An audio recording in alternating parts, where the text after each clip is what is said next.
The hardest part for me came when I had my talk show in the 90s. The man that ran the company was not nice. It was just a really difficult situation. And when verbal abuse escalated to a little bit of physical abuse in the second season, I went to his bosses in New York and I said, I can't do this anymore.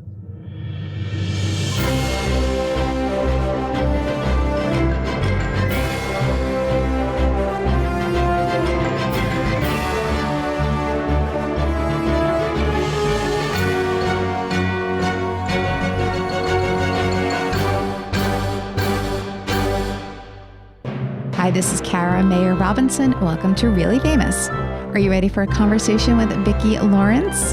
The legendary comedian from The Carol Burnett Show and Mama's Family is currently home, waiting out the pandemic like most of us.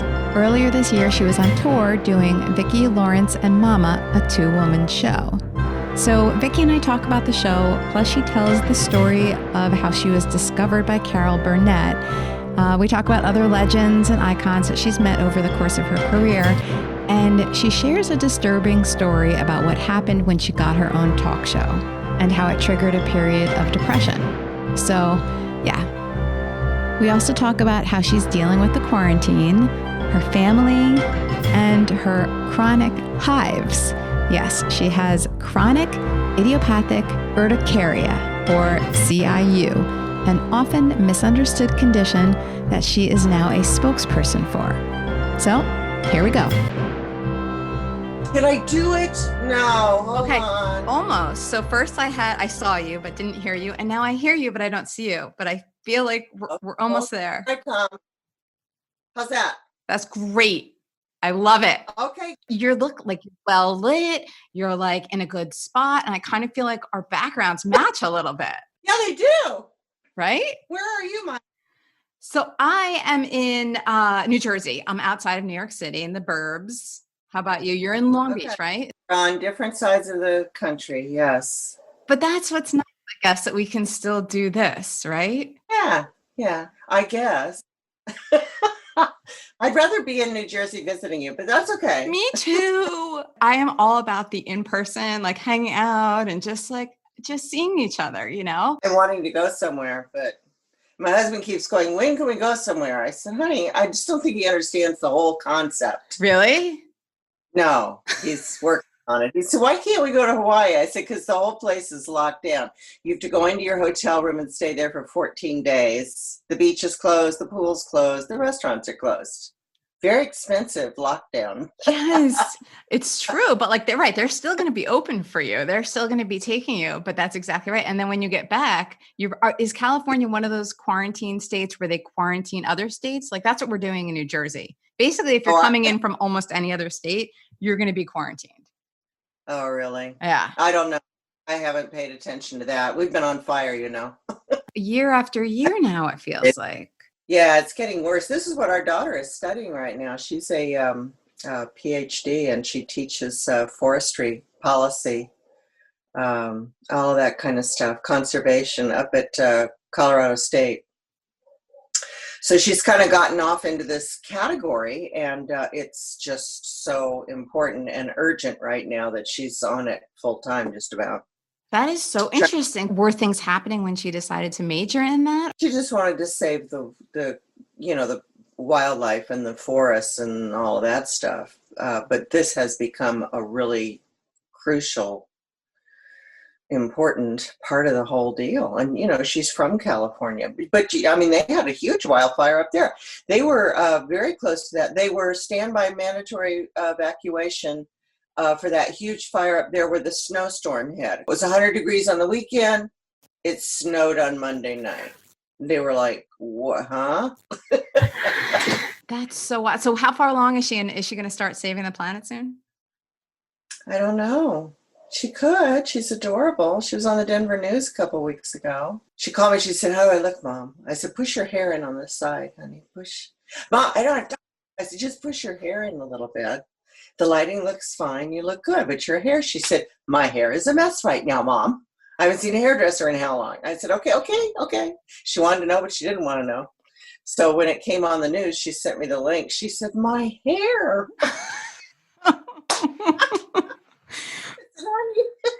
But it's so funny. Some people have gotten haircuts. It looks like you've had your hair cut. Your hair is looking mighty good, if I must say so myself. So you've had a cut.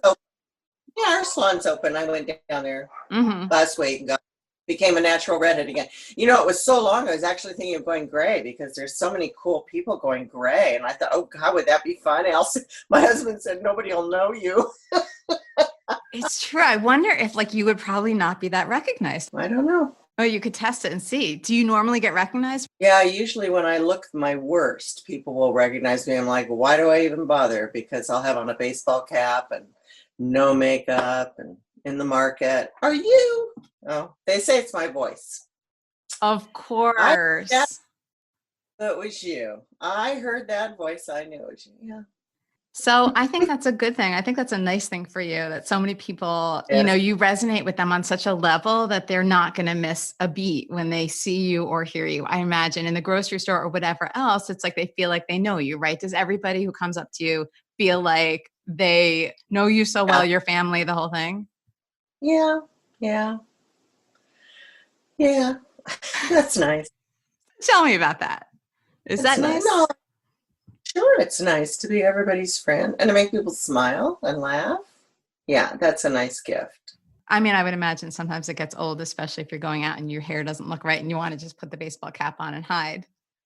Well, I try, but I mean, I try to look nice. I actually put on makeup for you this morning, something I have not been doing too much. And I'm like, well, you better get at it, Vic, or you're going to forget how to do it. Although I am married to a makeup man, you know, so. I know. I read about that and it made me very envious. So I know. And I also I checked out your website and you were like, what's the trick? People ask you, what's the number one makeup trick, right? And your response was, marry your makeup person. Your makeup man, yeah, yeah. Do you feel like an expert? Because you look like you're expertly made up right now to me. I don't, you know, I didn't really totally check, but yeah, I watched him for so many years. And then my sister also, he helped her get into the makeup business, and she was in the news department at NBC until she retired and went into the jewelry business, which has even been more horrifying. Try not to buy jewelry.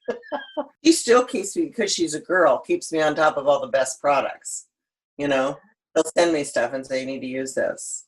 So you were in the middle of performing, right? On tour when everything went up in smoke in March. Not with the fires. I'm not talking about the fires. I'm talking about the pandemic, right? Were you were doing your show, your 2-woman show?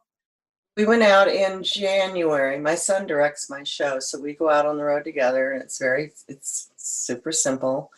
Yeah, we worked in January. February got canceled. Late February got canceled. Like a good month for us is maybe a couple weekends. That's nice. I don't like it to get too much more crowded than that. Right. Otherwise, I just feel like I'm away from home too much. So late February got canceled, and then everything behind that got canceled. And you know, now my agent calls me or emails me periodically to say this date is now moving to next July. And I'm like, okie dokie, whatever. Whatever. Yeah, that's what you have to do now. Look forward to working again sometime. I wonder when it's going to happen. I mean, I know things are starting to like move again with the TV shows and whatnot. Like I know things are starting to enter production. How are they shooting the kissing scene? How are they shooting the love scenes? That was my question. Like I've seen some behind the scenes shots of people with masks. So like everybody, cast and crew, wearing masks the whole time. But then once they get on camera, of course, that changes. So exactly. I don't know if I think that they're testing very often, but even with testing very often, that doesn't mean anything. I know, it's crazy. I don't know what. And I don't know how they're going to figure out what I do, you know, in a theater, how they're going to figure that. Hopefully they will, but. Well, you know, some performers, comedians, and I guess that's really mostly as comedians. I know they've been doing like drive-in shows. Have you heard about that? Where they'll go into a parking lot or something and then everybody will. It's almost like a drive-in movie. Yeah, but how do you do that? I don't know. I don't know. Because you can't hear the audience laughing. You can't really have great timing. I think they flash their lights actually when they're laughing. Oh, but still. I know. I know. Oh, it's interesting. Do you miss that though? The back and forth? I do feel like some good things will come out of this, though. Some changes, things that need to be made. I have a girlfriend that owns a boutique, and she said I've made changes to my hours, changes to my buying habits, changes to the way I'm hiring. She said things that I would never have done if it hadn't been for the pandemic, and they've been better for me. It's better. Another store the other day that I haven't been in since probably last year, and she said same. Her hours, she said, it's been so great, and I would never have done it if it hadn't been for this. Have you been to restaurants at all? Have you done any like outdoor dining? Not really. Not really. We live in a little beach town, and a lot of the restaurants are right out on the asphalt on the street, and they're like that far from a car coming by. I'm like, not really where I want to be. It looks like a disaster waiting to happen to me. And then the restaurants that do have beautiful big patios, there's like an hour and a half wait to get in. So, no, I love to cook, so we've been staying in. So can I say where you live on air, or would you rather keep that out? It's Long Beach, right? Well, say it on Instagram all the time. Oh, okay, great. Perfect. Live, Long Beach. So I love that area. So that's part of South Bay, right? Yeah, we're at the bottom of the South Bay, right above Newport. So it's like a dream right there, basically, right? And you grew up there, didn't you? It's like so close to Los Angeles if you need it, but you're not right there. I grew up where the new Rams Stadium is, like spitting distance from there. And the Rams Stadium used to be Hollywood Park, the racetrack, and there was a Hollywood Park casino. And that parking lot is where I learned to drive. That's where my dad would take me to practice my driving. And the casino, in the big room there, maybe it wasn't the casino, but it was a big room at Hollywood Park, is where the Miss Fireball contest was, and that's where Carol found me. Right. So I know you've told that story 1,000 times, but why not tell it one more time? Yeah, I was in high school, and everybody said that I looked like Carol Burnett. And then my senior year, I entered this contest called Miss Fireball. It was the local fireman's ball, and the firemen wanted some girls to sing and dance at their event. So they said, let's call it a contest. So there were 8 of us girls, and we did 2 can numbers together. And then everybody had their little individual talent. I played the guitar, and I had a kazoo strapped around my neck. And so I sang and played the guitar. And the local newspaper gal, when she wrote about the upcoming event, said that I bore a striking resemblance to a young Carol Burnett. So my mom said, write her a fan letter. I was a big fan letter writer, but mostly to the young, cute guys on television at the time. But she said, why don't you write her a letter? So I did, because we had watched her. I remember vaguely seeing Once Upon a Mattress, vaguely, on television. I remember vaguely seeing The Entertainers, which was a variety show she did for a short while with Bob Newhart. And I watched that because John Davidson was on there, and I had a crush on him. So I knew who she was. Can't say that I was like a devout fan or anything. I knew who she was, and I knew that I looked like her. So I wrote her a fan letter and told her I would love to meet her someday. Everybody says I look like you and whatever. I closed that little article with the picture, and she got that letter in time to call me and come to that contest. I think I addressed it to Carol Burnett, CBS Hollywood. That's it. And it landed on her desk. Her secretary at the time was her cousin. She said, you got to come read this letter. It's kind of cute. Carol read the letter. She called me she took my dad's name out of the newspaper article, found us in the phone book, called me, said, I want to come see that contest. I mean, that's like unheard of. I can't believe that. I mean, for all those things, but I think, right? Especially for her to decide, hey, I'm going to find her. I'm going to go check her out. Well, it was very serendipitous. She just happened to be right in the beginning stages of putting together the Carol Burnett show. Mm-hmm. She had just moved out to Hollywood. She was very pregnant. They were literally just starting to put the show together. And she thought, and one of the things they thought they would do is a little sketch called Carol and Sis, loosely based on her moving to New York when she first left California, and taking her kid sister with her to raise her in New York. So she thought, wouldn't it be something if? So on a hunch, she came to see this contest. Crazy, huh? Totally. So then what were the actual steps that happened after that? Because it didn't all just right then and there happen, did it? Oh no, she was very pregnant. She came back. She came on stage. She crowned the winner. That was me. We took a funny little picture with the mayor and the head fire chief and Carol and Wait, so me. she wasn't supposed to crown the winner, was No, she? I didn't want to be seen, but then I told the guy I need tickets for Carol Burnett and don't say anything. He, of course, went up on stage and said, would she come up and crown the winner? So I thought, Got great, it. this guy's going to ruin everything. But she was very sweet. Um, and she said, I will be in touch. She said, I'll call you in a couple of weeks. We'll have lunch and discuss your career. So much time went by. That was November of my senior year. Christmas went by. January, end of January, I come home. My mom says they announced on the radio that Carol had the baby. Thank God, right? Uh, she was like 14 months pregnant. Um, so I stopped by the hospital to see her because I thought, oh, maybe she's forgotten me. I was ride sharing with a friend up to a recording session because I sang with the Young Americans. And he said, you can't get in to see Carol. And I said, well, I'm going to try because I know her married name now. I marched right into the maternity ward at the hospital. They announced the hospital on the radio, so I knew where she was. Different era. Hello. That would not happen today. No, it probably wouldn't. Neither would I be able to just march into the maternity ward Exactly. and say, I'm here to see Mrs. Hamilton. They said, oh, wait till you see her. Wait till you see the baby. You must be her sister, Chrissy. They thought I was her sister. They took me right in her room. She was very sweet. No, none of this would happen nowadays. Nowadays, I'd be arrested or shot or what? I'd be stalking and be in jail. Anyway, she said, I haven't forgotten you. We're going to call you in a few months.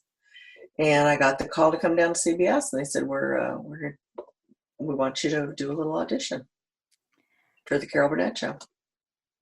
And at the time, it was a pretty traumatic decision. It was, graduate from high school and go to work on a television show. Fortunately, I was going to UCLA, so I was very close by. And the deal was you can stay at UCLA as long as you're at the studio by 11 in the morning. It was. And that was that. Crazy. I mean, it was crazy. Did you know how all the pieces were falling into place and how fortunate you were and how talented you were and all of it? Did you know all that then? Or were you just kind of going about your life saying, I'm still going to study?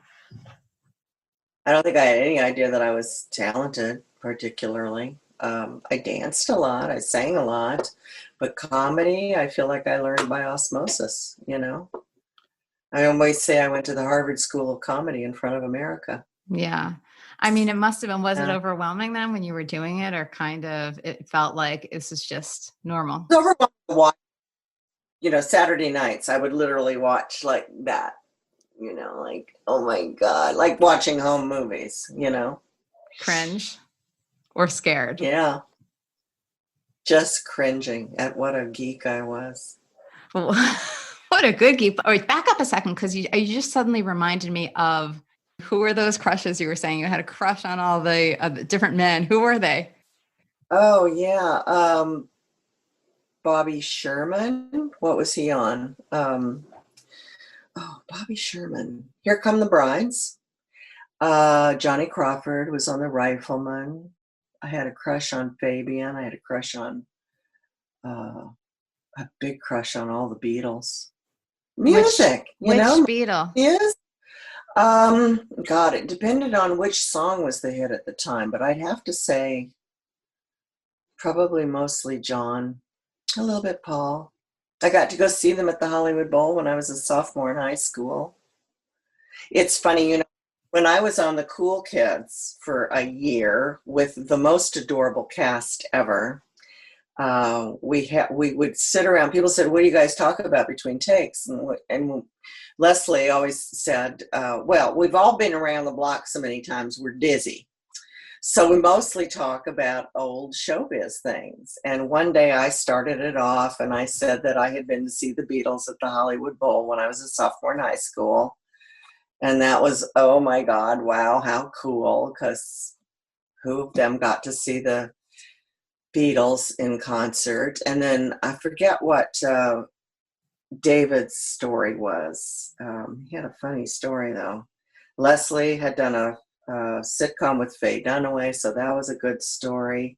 And then Martin said, well, I can top all of you. He said, I was in New York one time visiting, and Harry Nilsson called me and said, come on over for a drink. I'm at the so-and-so hotel, room so-and-so. So he goes over and knocks on the door, goes in, and he and Harry are having a cocktail, and the knock on the door again. So Harry says, get the door. Martin walks to the door, and John Lennon is standing there with Yoko.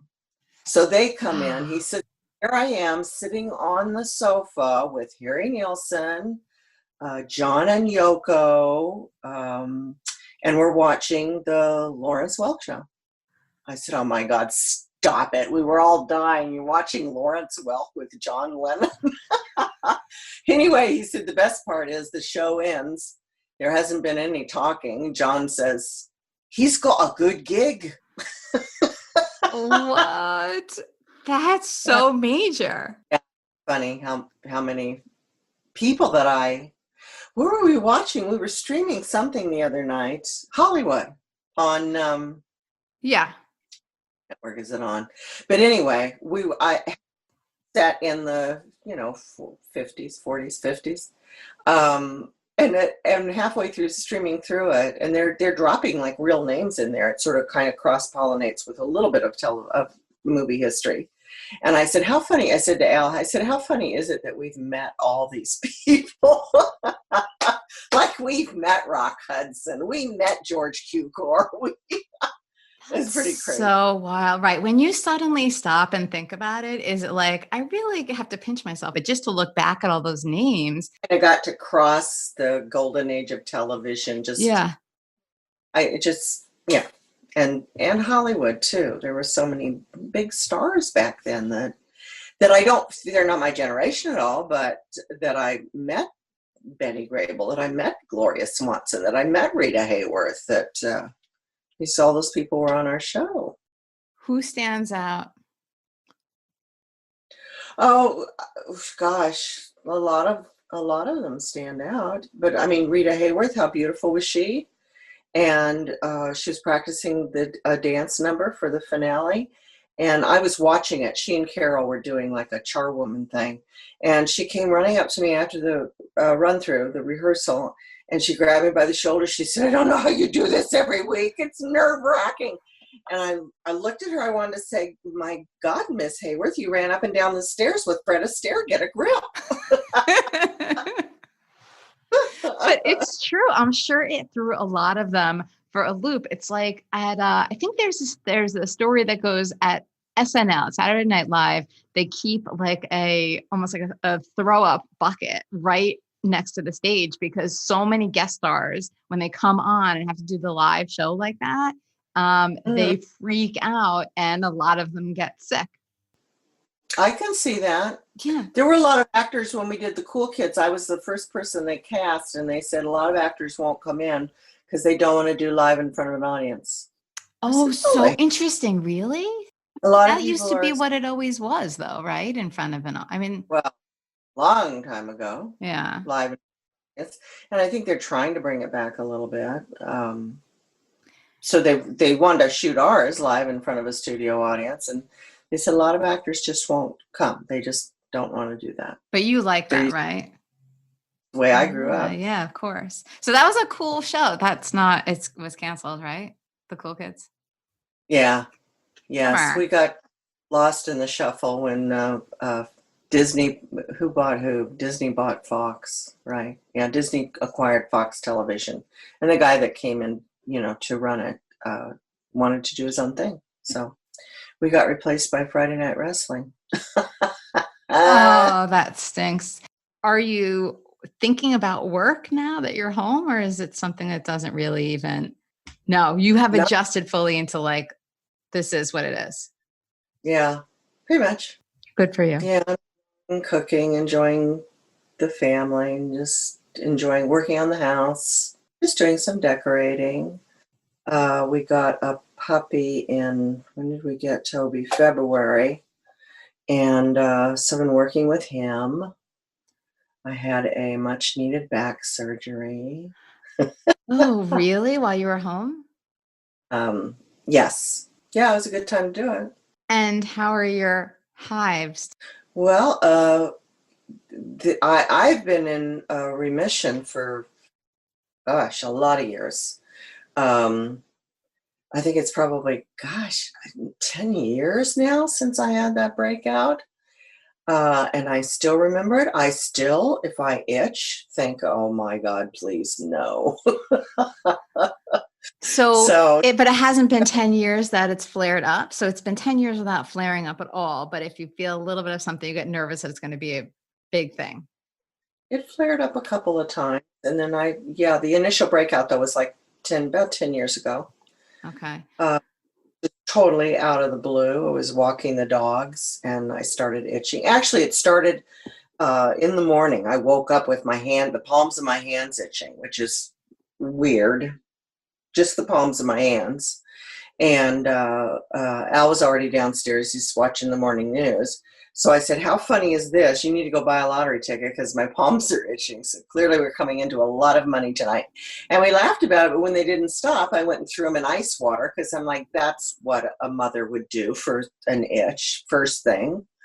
It went away. And then so I'm out walking the dogs and now it just starts all over my body. It starts on my abdomen and my back and my thighs and my butt. And I walked the dogs very quickly.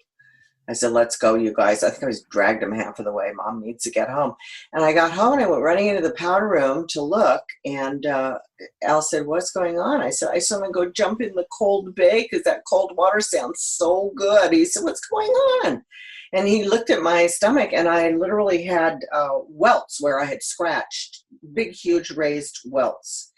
And over the course of the next day, the welts would merge and turn into continents. And I mean, they were huge and itchy. And Al said to me, I don't think it was more than a day went by. And he said, you need to go see our allergist because we have a really good allergist that's gotten us through raising the kids and everything. And I'm itching just even thinking about it. Of course. I feel like I am too. So I see him and he said, yeah, he said almost everybody has a breakout of hives at some point in their lives. Most people get over it. You don't ever worry about what it was. He said, we'll get you through this. Not to worry. Well, 6 weeks went by of trying literally everything you can think of. And meanwhile, my breakouts would, they'd ebb and flow, but I became really, really proficient at I'd jump in a cool shower and I'd just keep turning the knob down until it was so freezing that I was shivering. I was pretty much convinced that it was hot water that was exacerbating all of this. I don't know how I determined that, but that's what I thought. And then I'd jump out of the shower, excuse me, and I'd rub menthol lotion all over myself. And I would just sit there on the side of the bed and shiver, hoping I would fall asleep for a while. And, they would subside a little bit. But anyway, 6 weeks, we did everything that you can think that you would do for an allergic reaction. And at the end of which, I'm visiting the allergist one day and he said, I think I'm going to diagnose you with chronic idiopathic urticaria. And I went, what? Say what? Chronic idiopathic urticaria. I said, what in the hell is it? He said, chronic means that it's now lasted for 6 or more weeks. Idiopathic means that I can't tell you why it's happening. And urticaria is just, he said, it's the fancy doctor word. We have to have a fancy word for everything. That's a fancy word for hives. So I went home and Googled this. It's called CIU.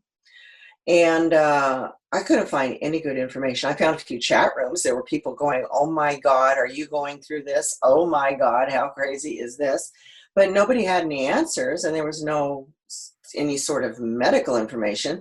I was really fortunate that my doctor was familiar with CIU. Right, because And you could have so, been misdiagnosed too, right? I imagine there are many oh, doctors who have no idea what that is. yeah, yeah. Or they may have heard of it and they're not sure what to do about it, or, they're going to throw the wrong thing at you. I don't know. But anyway, he was familiar. We were able to put a treatment plan together that worked well for me. And like I said, I did have a couple of flare-ups, but I haven't seen a hive in a long, long time.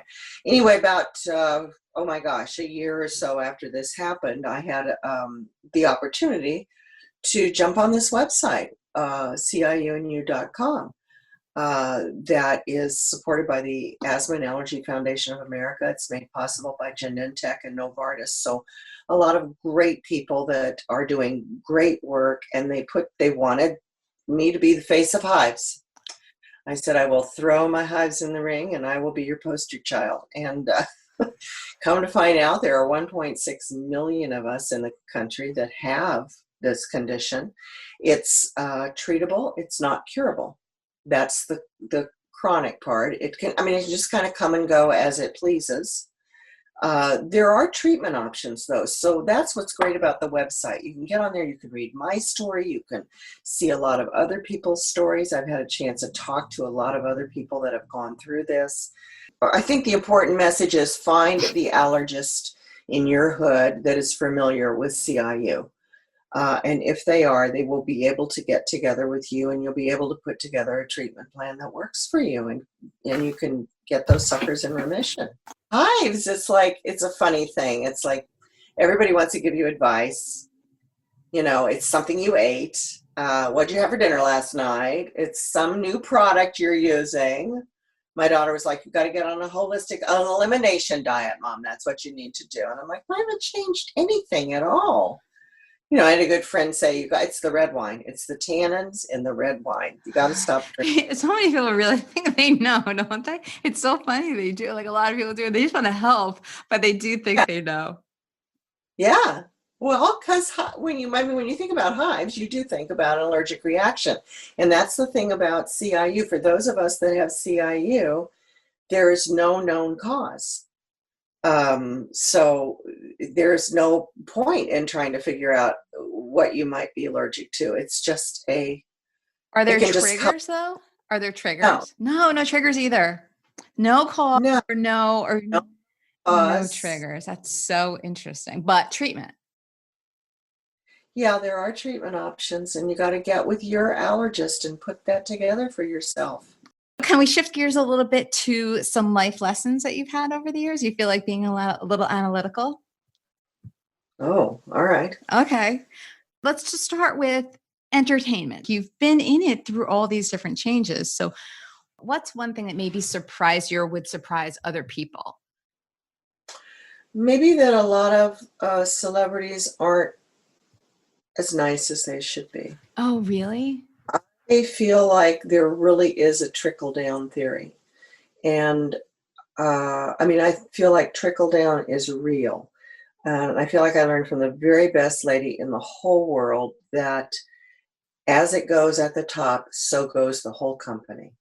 And I've worked places that are absolutely miserable.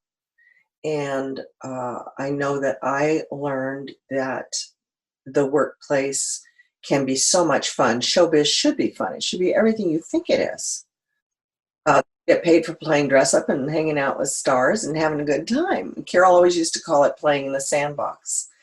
And that's exactly what she did. And she knew everybody. She knew whose daughter was sick. She knew the name of the prop man's dog. She knew. I walked by the green room one night and she had some Girl Scouts there. And just as I walked by, the leader was introducing, this is Susie, Linda, Marcia, Mary, Jane. And as I walked by, Carol said, Vic, come on in and say hi to Susan and Mary and Linda and Carrie and Jane. She had all their names. And I was like, wait a minute. How do you do that? I'm still working on doing that as well as she does.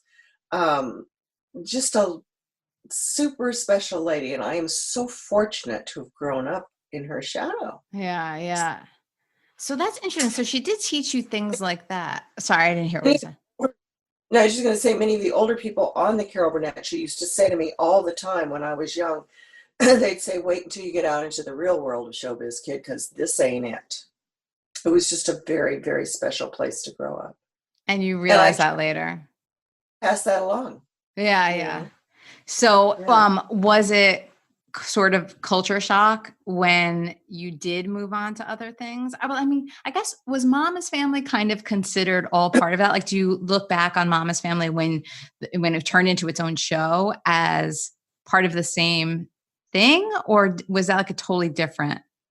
No, I look back on it very fondly. I was lucky enough to take much of the staff from the Burnett show with me. So it ran like a little top.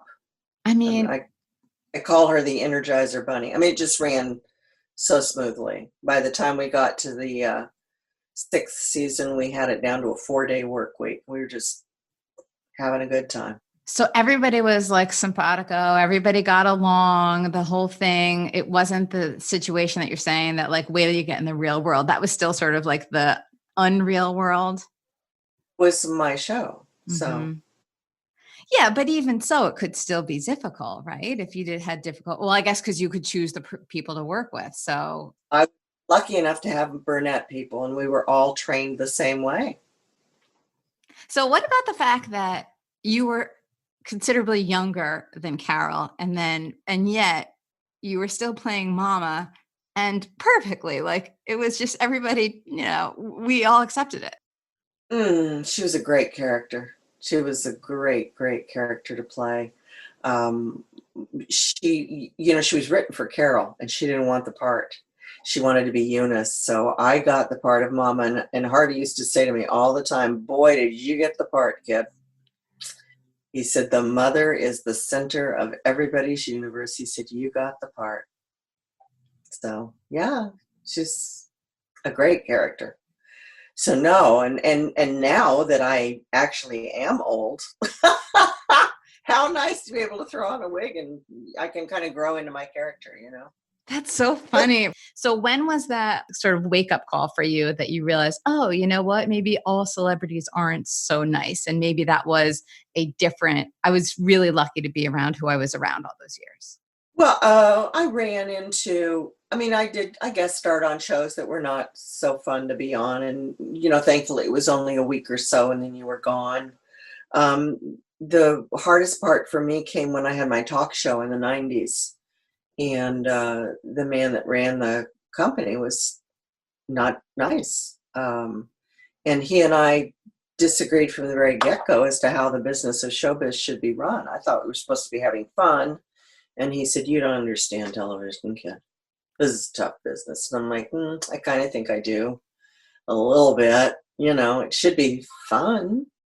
And it was just a really difficult situation. And um, it's interesting now watching the whole Me Too movement, because that was my Me Too time. Not that I was assaulted or anything, but it was a very verbally abusive relationship. And when verbal abuse escalated to a little bit of physical abuse in the second season, I went to his bosses in New York and I said, "I can't do this anymore. You have to fix this for me, or I can't do." I mean, we were doing, 198 shows a year, I think. And it took us 6 years to do 135 Mama's Families. So, I mean, it just never occurred to me that they wouldn't listen to me. So they didn't listen to you? No, they fired me. They fired me. What? And Seriously? no, I protected the man. So, yeah, I totally get it.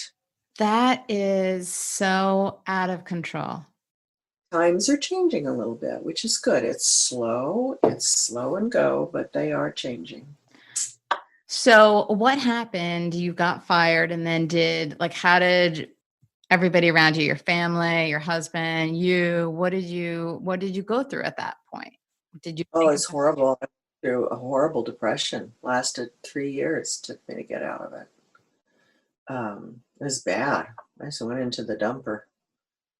I can imagine. I totally lost my sense of humor. Yeah, it's funny too because my motto on the office wall at the talk show was "Life is much too serious to be taken seriously," and I realized after this happened that yeah, here I am. I've lost my sense of humor, and like I said, it was like 3 years. It was a dog that saved my life. Her name was Hannah. She was a black lab that my husband gave me for Valentine's Day when I was at my worst. And he brought her, a little 9-week-old black Labrador retriever, brought her in and laid her in my lap on Valentine's Day. And I said, "Do you have any idea how big this dog is going to get?" And I think he did. And I think he was hopeful that Hannah would save my life. And she did. She did. That is so, I mean, it's an awful story, but it's also sweet. You Yeah. know, not all dogs, I think, have this capability, but they really can tune into you and give you what you need. The reason for every dog we've had since. I tell every one of them, you are here because of Hannah. And you got big shoes to fill, baby. For sure. So you went from having this talk show. And so were you feeling, was it a struggle though, the whole time that you had the show? I mean, just because of everything that was going on between you and him, or were there parts of it that made you happy that, okay, I still like having the show. It's not what I had envisioned and I don't have a good relationship with him, but I still like it? Or was it really just misery? Well, on camera was a blast. I mean, it really was fun. Off camera was just kind of a nightmare. But on camera was so much fun. You know, like I said, my husband was a makeup man, so he did my makeup for the talk show, and we used to say all the time, it was the closest thing to the Burnett days. You know, all the celebrities coming in and out, and fast moving, fast paced. We would shoot 2, sometimes 3 shows a day. Oh, So that it is was fast paced. So crazy. did you have obviously since it's your show, you could kind of pick and choose or say yes or no to different celebrities about who would come on and who wouldn't?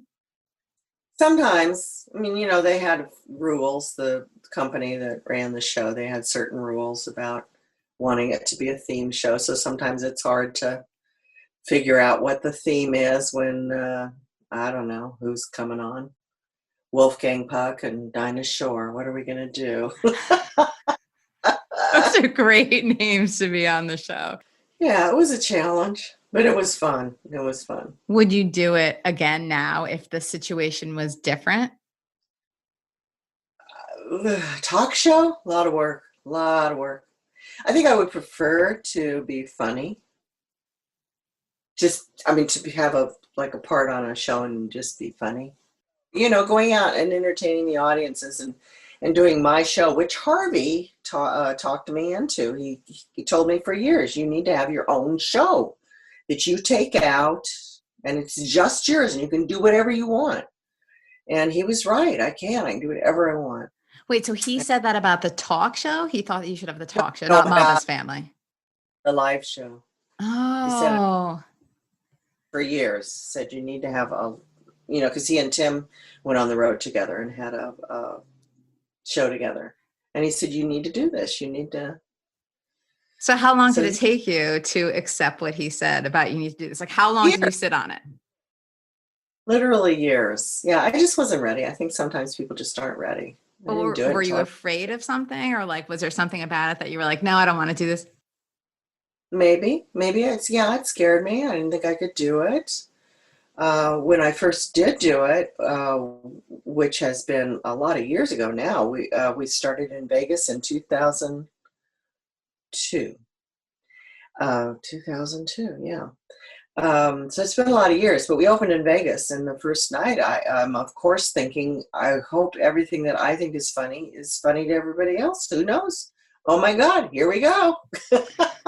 And you spend 90 minutes on that stage all alone. But as I've learned, you're not all alone. You have this lovely audience full of fans that is more than ready to laugh and take you along for the ride. That's a Yeah. relief because I could imagine it could get a little bit stressful or like worrisome beforehand, but probably, or is it the kind of thing where once you step onto the stage, it feels good?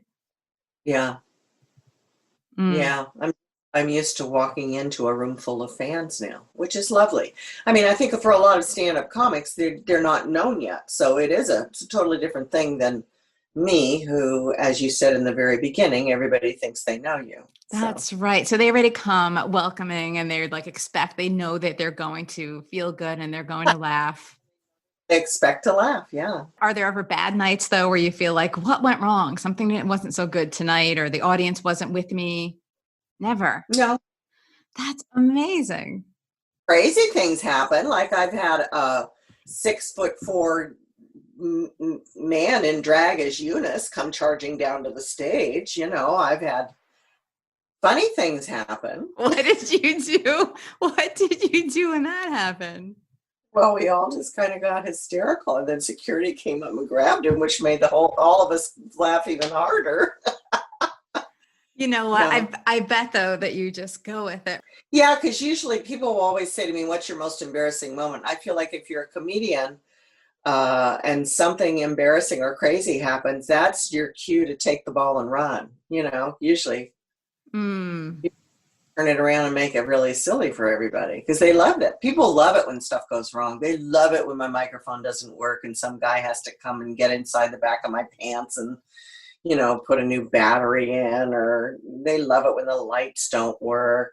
And they love it. They love seeing that stuff. I could see that. So do you have any regrets in life? No, I don't think. No regrets. I don't think. No, it's not good to look back. It's all part of our learning curve. So do you not look back generally at all, or only in terms of looking back and wishing things had gone differently? Are you like nostalgic? Yeah. Do you look back a lot? It seems like you do, because you talk about the Carol Burnett show a lot, and, because it's a big part of your life. It is, but it's a whole another chapter of my life. I can't, it's almost like another person. It's so long ago now. So it feels like you were another person, you mean? Yeah. Yeah, Most. So it's a long time. Is it the kind of thing where sometimes you're like, okay, enough with this, enough with the Carol Burnett show, enough with talking about it? I mean, like you're ready to. Oh, I think it's very gratifying that it has, it still has a life, that people still are finding it and loving it. And when we did our very first Carol Burnett reunion, the 50-year, I think our first one was the 50-year, no, maybe not. I don't remember. The first reunion was in the early 90s. Anyway, Carol called the morning after. She said, "Oh my God, the ratings." I said, "Yeah." She said, "Oh my God." She said, "Through the roof." She said, "And the amazing thing is the demographic. It actually was much younger than I thought." And I didn't say anything. I would like to think that Mama was a bit of a help in that, because Mama's Family came after the Burnett show. A lot of people grew up on Mama's Family and didn't even know me from the Carol Burnett show. On one of them. When I first started doing my show, I would have young people come to the show to see Mama. But the first half of my show is sort of autobiographical. And they'd hear all these stories about me growing up in the Carol Burnett show, and they'd go to YouTube and they would sort of find me backwards. And it's kind of like a weird Back to the Future thing. And then they'd come back to the show and they'd say, "You were really hot when you were young." It's like a weird Back to the Future thing. But and Carol has said too, she said, I think YouTube has been largely responsible for our rebirth. And the Burnett show it's still huge. Yeah, it is interesting, because I am one of those people for sure. Like, I knew Mama's Family growing up, so I knew you for sure from that. But I think the Carol Burnett show was like a little before my time. So it's not like I didn't know of it, but I didn't grow up watching it. So right. Yeah, so exactly. So that has a lot to do with it too, I'm sure. It really was the good old days. I mean, you talk about how showbiz was then and how it is now. It was really the good old days. How is it now that's different? Is it that everybody is sort of like individual and off in their own worlds a little bit more? Yeah, well, like when we were doing the Cool Kids, they'd say we had a 5 rating, you guys, on Friday night, and that is awesome. Actually, the first time they ever said that to us, because they were so excited about the ratings, our guest star that week was Patrick Duffy from Dallas. And I looked at Patrick because he was sitting down the table when they said your rating was a 5. I said, Patrick, I said, what was the rating on Dallas the night that JR got shot? Who shot JR? He said, 35. I said, 35. I said, yeah, the Burnett show used to draw 30 to 33 every week. And everybody around the table was like, oh my God, are you serious? Because there were only 3 networks. There were only 3 things to watch. It was appointment television. It was the best of the best is what got on the air. And, you know, it was just a different time, a very different time. The whole country watched. So my daughter said one night, she said, the Carol Burnett show was really huge, huh? And I said, yeah. She said, but I mean, like everybody in the country watched it, right? I said, yes. She says, so you guys are like sort of a part of television history, huh? And I said, yeah. And there was this long pause, and she said, I missed it. Oh. So did she know? You have how many kids? You have 2, right? Do you have 2 kids? Mm-hmm. Yeah. A daughter and a son?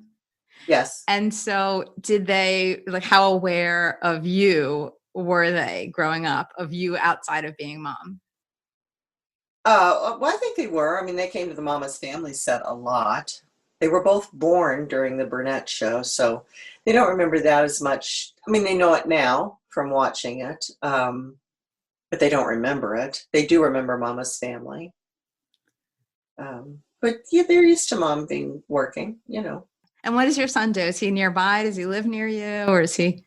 Nearby. He, during this particular year, has turned into a fabulous personal assistant, but generally he goes with me on the road and directs my show.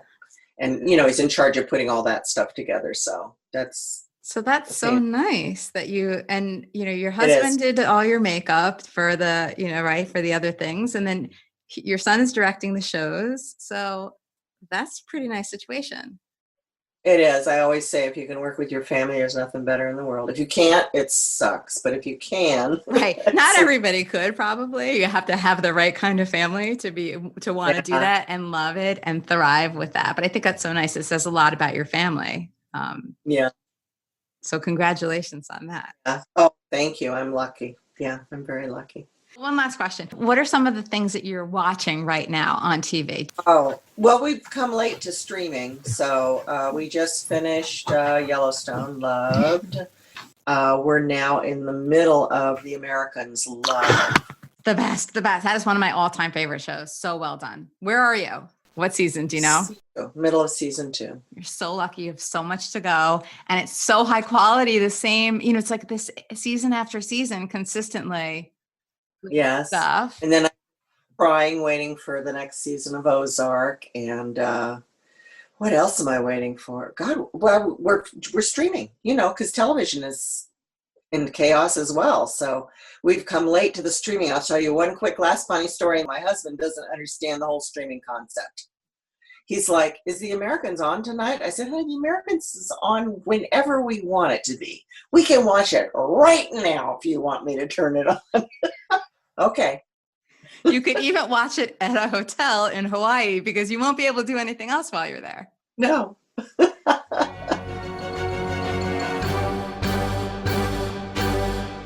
That was Vicki Lawrence. If you'd like to check out her show, go to VickiLawrence.com, where she is posting new dates as they come in.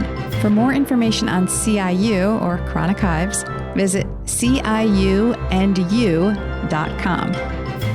If you'd like to hear my talks with other comedians like Louis Anderson and Jim Gaffigan, head on over to reallyfamouspodcast.com.